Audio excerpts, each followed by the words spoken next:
So yeah, what have I been? What do I like on YouTube?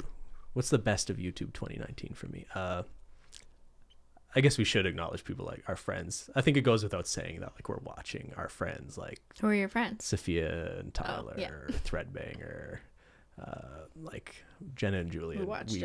We just sort of take for granted. Like, of course, we're watching those videos. Actually, especially Julian has kind of like become like cooking? This icon of vegan cooking on YouTube. I don't know how deliberate that was, but I actually really enjoy his cooking content. When are you gonna make something for me? It's very relaxing. Yeah, we could do a little cooking video. We're okay in the kitchen. Ben likes cooking. Yeah. Good, because I don't really. I just like throw a bunch of shit in the oven. You've gotten a lot better. Yeah, but it's just like throwing a bunch of vegetables and salt in the oven. You put way too much salt on everything. Yeah, this is tasty. I hate cooking meat just because I don't like touching it. Okay. Anyway, so yeah, I've been enjoying his content, and I would say I've been listening to more like long form content. Like I think podcasts? It's another reason we're doing a podcast, right? I think more and more people are looking for content they can just sort of like passively listen to while they're at work or in the car stuck in traffic sort of thing, right? So like I'll listen to like the H3 podcast or the Gus and Eddie. And I feel like we've kind of had like the reemergence of, I don't know what to call it, like video essay style content on YouTube. I feel like it's not necessarily new, but I feel like I'm seeing more videos that are structured kind of like an essay from guys like I think a guy who's really good at it is Drew Gooden. I like his stuff. Yeah, he had a video. Bring it back to Lily Singh. He had a video on Lily Singh and her Tonight Show or her late night show, and like it wasn't like mean spirited or anything, but it was actually like a really interesting like 25-minute video on, you know, why that style of humor doesn't necessarily translate to like who's watching, you know, a network television show at 1:30 in the morning.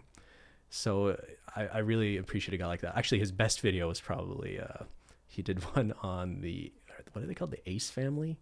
Yeah. Austin McBroom or whatever. McBoom. I think that's not it, but it's sounds like it could be that. But that video is amazing. It's like why when you're not relatable anymore. And they're like millions of dollar mansion. Because they know how to structure a podcast episode that their very young fans are going to watch, right? You sort of need that conflict to get them invested. You mean a video, not a podcast episode. Sorry, yeah. They know their vlogs or whatever you want to say. And so at a certain point when the problem in your life is like, the $10 million mansion we're building, it's not ready in time, and they didn't build one of the rooms exactly how we wanted it. Like, yeah, that's not a relatable problem for like the 12-year-olds watching you.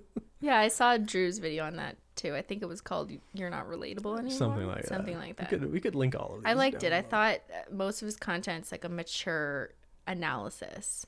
I mean, you might say like critical analysis, but I wouldn't say he's necessarily trying to criticize people. I just think he's like investigating and asking questions and saying, well, what about this?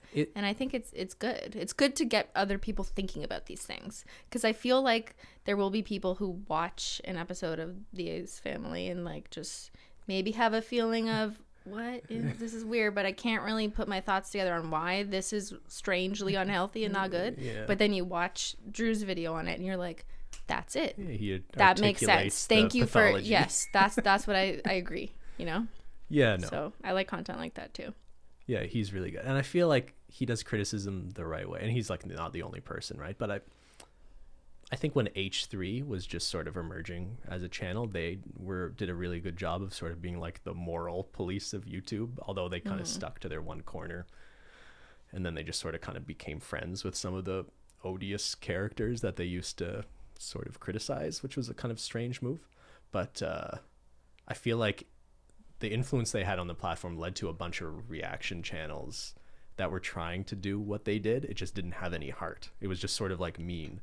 So like find some pathetic person uploading YouTube content and make fun of how pathetic they are. Like that's really not good for the culture of the platform.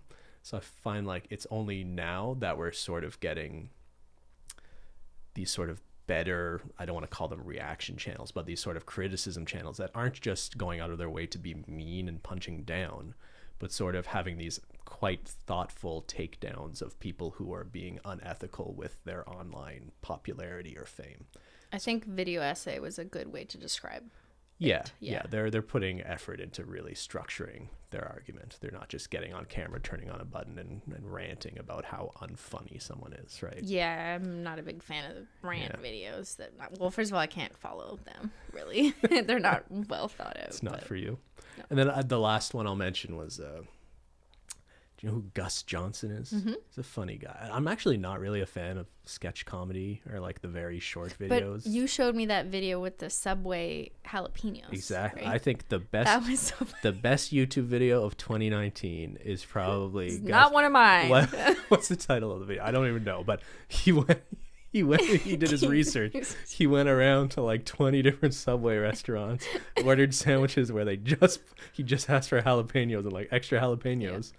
And then he was trying to prove that so many times they leave the stem on the jalapeno, and that's not edible.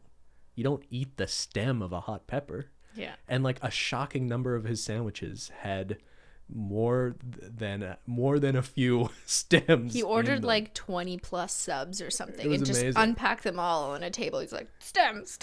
That's the kind of research they should be doing in university. He should be getting like a grant for that. I love that video. I love when people take something that doesn't deserve to be taken seriously. Seriously, yeah. So that's I appreciate that guy. Okay. Yeah. Yeah. I mean, I have the same taste as you do, generally. Like, I watch basically everything you just said, just not fighting. You keep bringing it back to that. Yeah. But it's interesting how all the people you just said are men. That's a good point. Right? And... Because, I said a guy, Jeff.